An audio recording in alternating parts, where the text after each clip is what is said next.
Have you ever watched someone be laughed at simply because they looked ordinary? Imagine standing in a massive aircraft hangar where the world's best engineers had spent 18 exhausting days trying to solve a problem that had already cost a CEO more than $2 million. Every expert had given up. Every computer said the same thing. It's impossible. Then an exhausted single father walked through the hangar carrying nothing but an old toolbox. 5 minutes later, the impossible was over. But what happened next had nothing to do with money or machines. It became a lesson about kindness that everyone in that hangar would remember for the rest of their lives. Before we begin, welcome to Echoes of Stories. If stories that restore your faith in humanity inspire you, don't forget to subscribe, like this video, and leave a comment telling us where you're watching from.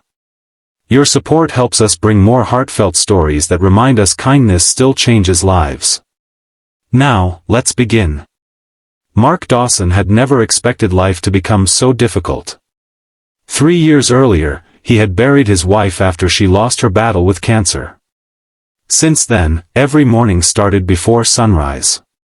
He made breakfast for his 10-year-old daughter Lily, packed her lunch, dropped her off at school, and then worked whatever repair jobs he could find around the small regional airport outside Denver. Mark had once been one of the most respected aircraft mechanics in the state. But after choosing to stay home more often to care for Lily, he turned down promotions and high-paying jobs. His priorities had changed. To him, being there for his daughter mattered more than having a fancy title. One rainy Thursday afternoon, Mark received an unexpected phone call. A nervous airport manager asked if he could come to Falcon Aerospace immediately. One of the company's newest private jets had developed a mysterious engine problem. The aircraft belonged to CEO Victoria Grant, and every minute it sat grounded was costing thousands of dollars. Mark almost said no. He needed to pick Lily up from school in 2 hours. But then he remembered something his wife always used to say. Helping someone today often brings hope tomorrow. He called his elderly neighbor, Mrs. Collins, who happily agreed to pick Lily up for the afternoon. When Mark arrived at the enormous hangar, the atmosphere felt tense. Engineers surrounded laptops. Executives whispered nervously. Boxes of expensive replacement parts covered the floor. Victoria Grant stood near the aircraft with crossed arms. She looked exhausted. "We've spent 18 days on this," one engineer muttered. "Every system checks out, but the engine still refuses to stabilize." Another mechanic noticed Mark's faded work clothes and scratched toolbox. "You've got to be kidding," he laughed. "We brought in local maintenance." Several others smiled sarcastically. Mark ignored every comment.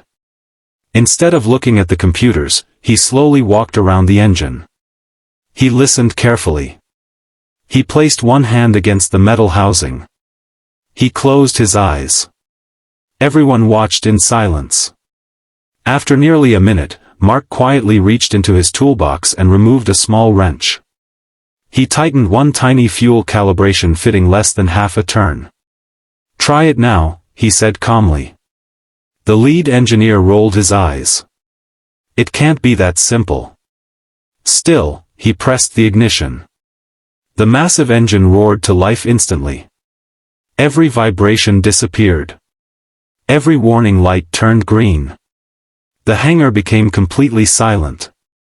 Someone whispered, "That's impossible." Another engineer checked the diagnostic screen again and again. It's fixed." Victoria stared at Mark in disbelief. 18 days, she whispered. $2 million, and you solved it in 5 minutes. Mark smiled gently. It wasn't 5 minutes. Everyone looked confused. It took 25 years of listening, learning, making mistakes, and respecting these machines. No one laughed anymore. Victoria asked quietly, "What do we owe you?" Mark looked around the room. He noticed the embarrassed faces of the engineers who had mocked him only minutes earlier. He could have demanded a huge payment.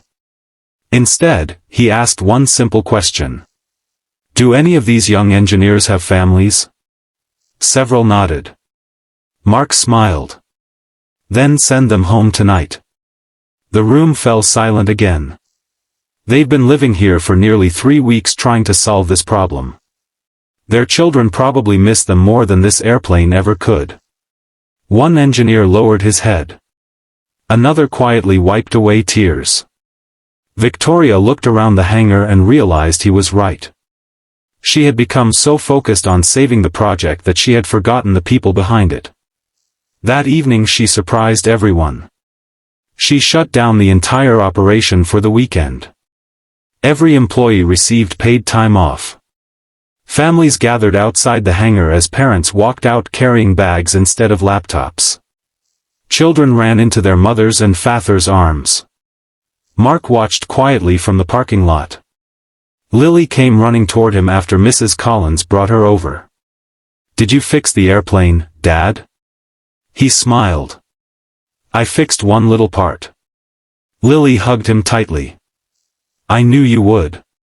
A few days later, Victoria invited Mark back to her office. Instead of offering him another repair contract, she offered him a leadership position with an incredible salary. Everyone expected him to accept. But Mark politely declined. "I appreciate it," he said. "But my daughter still needs me home every evening." Victoria nodded with respect. "I understand." Then she had another idea. "What if you trained our mechanics instead? Flexible hours. You choose your schedule." Mark smiled. "Now that's something I can do." Over the next year, Falcon Aerospace became known not only for building remarkable aircraft but also for treating employees differently. Family dinners became protected time. Overtime became voluntary. Young mechanics learned that experience mattered more than pride. Most importantly, every new employee heard the story of the single father who fixed a $2 million problem with one small adjustment. But the lesson was never about the wrench. It was about humility. It was about listening before judging. It was about remembering that every person has a story you cannot see. Months later, one of the engineers who had laughed at Mark found him after a training session. "I owe you an apology," he said quietly. "I judged you because of your clothes." Mark smiled warmly. "We've all judged someone too quickly." The engineer looked down. "You still helped us." Mark placed a hand on his shoulder. "Kindness isn't earned after people deserve it. Kindness matters most when they don't expect it." Those words spread through the company faster than any technical manual ever had. Years later, employees still repeated them whenever someone new walked through the hangar. Because the greatest repair made that day wasn't inside a jet engine. It was inside people's hearts. If this story reminded you that kindness is stronger than pride, remember this: you never know who is carrying wisdom behind worn-out clothes, tired eyes, or an old toolbox. The smallest act of respect can change someone's life, and one moment of compassion can inspire an entire community. So wherever you go today, choose kindness first. It may solve a problem that no amount of money ever could.